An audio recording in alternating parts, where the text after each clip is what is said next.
महाराष्ट्रामध्ये युवा मोर्चाचे प्रदेशाध्यक्ष म्हणून कृष्णराजजी महाडिक साहेब यांची नव्याने नियुक्ती झालेली आहे. शेवटी प्रदेशाध्यक्ष म्हणून महाराष्ट्राचा दौरा करणं, युवकांचे प्रश्न समजून घेणं, शासनाच्या योजना लोकांपर्यंत पोहोचवणं, युवकांना त्याची जागरूकता करणं हे प्रदेशाध्यक्षांचं काम असल्यामुळं त्यांना माहिती आहे, त्याची जबाबदारी माहिती आहे आणि म्हणून खऱ्या अर्थानं सुरुवात जी मुंबईपासून चालू केलेली आहे. आदरणीय महाराष्ट्र राज्याचे मुख्यमंत्री देवेंद्रजी फडणवीस साहेब यांनी ह्या यात्रेला सुरुवात करून दिलेली आहे आणि कृष्णराजजी महाडिक सर आता आपल्याला माहिती आहे की नवी मुंबईमध्ये प्रवेश करतील.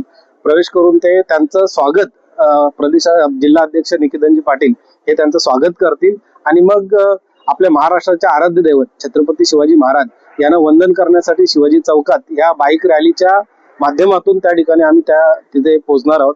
आणि शेवटी नवी मुंबई शहरातली युवकांची संख्या लक्षात घेता या ठिकाणी कृष्णराजजी महाडिक यांचं मार्गदर्शन आणि शासनाच्या योजना, शासनाची माहिती आणि युवकांसोबत संवाद साधण्याचा प्रयत्न या ठिकाणी कृष्णराजजी महाडिक हे करणार आहेत. मला अतिशय आनंद होतोय की युवकांच्या संघटनेमध्ये काम करत असताना युवकांच्या प्रश्नांची जाण असलेला नेता आज खऱ्या अर्थानं कृष्णराजजी महाडिक यांच्या रूपाने भेटलेला आहे आणि म्हणून आम्ही त्यांचं या ठिकाणी मनापासून स्वागत करू.